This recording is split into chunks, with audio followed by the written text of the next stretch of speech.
It's Kramer and the boys coming to you on a Friday afternoon. I was going to do this outside, but it's a beautiful day, though very, very windy, and I don't want to take chances with the camera giving a possible alternate view of the yard in maybe not the best of ways. But wanted to come on and do another Touchstone video. I'd done one a few days ago on Russ Freeman's Nocturnal Playground, and this is another one that not only was very important from the time I had heard it, but was also an introduction to what later became an all-time favorite artist. It's Terry Riley, Descending Moonshine Dervishes, recorded November of 1975, a concert in Germany. When I had first seen this, it was on CD. I was in Coconuts one day.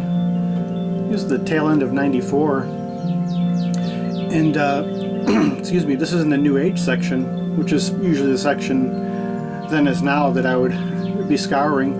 And I guess in a way it was basically a blind buy. His name was vaguely familiar to me, even though I'd been getting into what's known as the minimalists for just a short time, maybe since the end of high school or about the middle of senior year.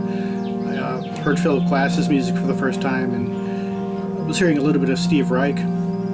So maybe I was expecting this to be, kind of more along those lines. This is a double, by the way, on Cook, twofered with a later album here he did in the early 80s. But I was really struck by this right away when I did hear it, and it's actually one long piece of music, almost 52 minutes. We've got some technical details back here. I'd say it was also really my first introduction to alternate tunings, speaking of it being in just intonation. And it's being played on a modified Yamaha YC45D organ. What I found also with this is it really became kind of a bridge between what I had been into previously as far as keyboard music. For the most part, it was like the electronic space music,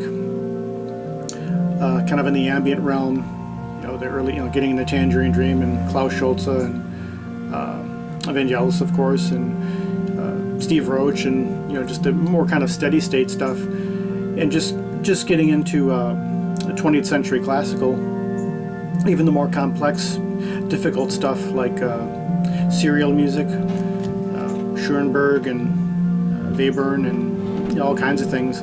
Just getting into the most difficult things I could hear. This is a really nice bridge in between those.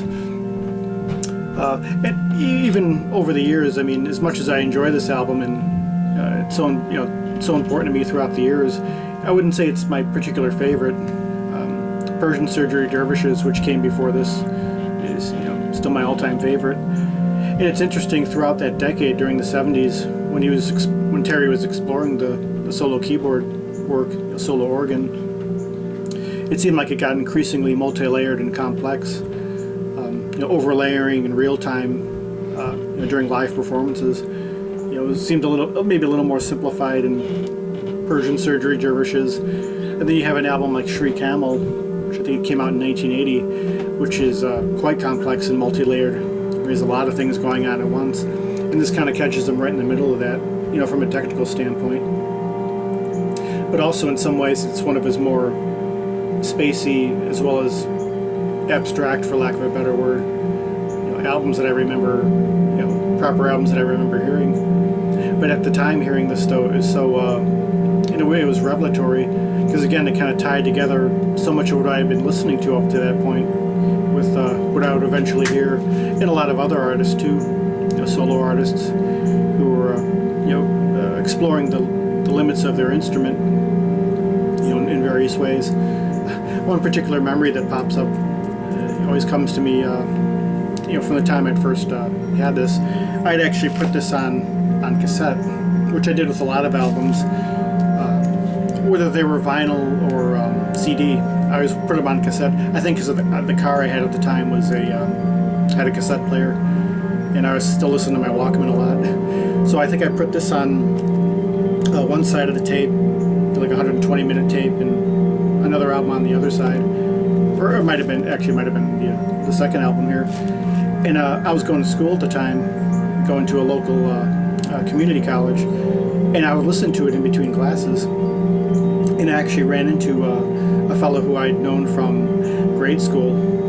We hadn't seen each other in all those years, and recognized each other somehow after all those years. And he's asking me, "Oh, what are you listening to there?"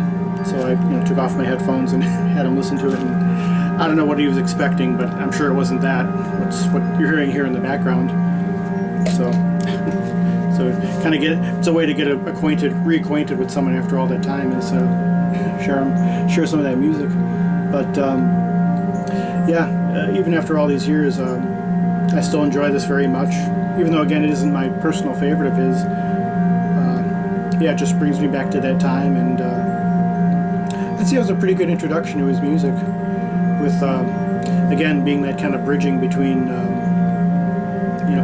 In a way, kind of a culmination of some of what I'd been listening to up to that point, and it just pointed towards so many other things that I'd get into in subsequent years.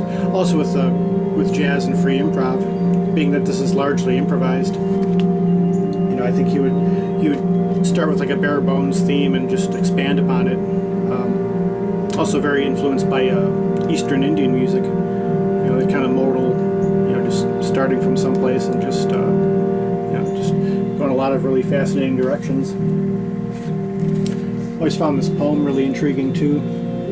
He wrote for his guru, ever since I'd read it at the time. But, there he is there in full flight. So again, this is one of those things you could say so much about, but I think it speaks pretty well for itself. I don't know how well it's coming through here. Turn it up for a minute here. But and Terry Riley, Descending Moonshine Dervishes. If you haven't heard it and you're not familiar with his music, something like Rainbow and Curved Air might be more, if you want to get into his solo music. Also being a shorter album, it might be a little easier to get into, but if you want to kind of jump into the center, so to speak, this might not be a bad place to start. And again, it kind of got me further on my journey, or down another kind of interesting but related, also related pathway, and still into it all these years later. So just wanted to share that real quick. And again, he's become one of my all-time favorite artists. Up there with Vangelis and Steve Roach, I mentioned before, fellows from Oregon, Ralph Towner, all of them. Very, very much up there, and he's still living and playing to this day. He's in his early 80s now.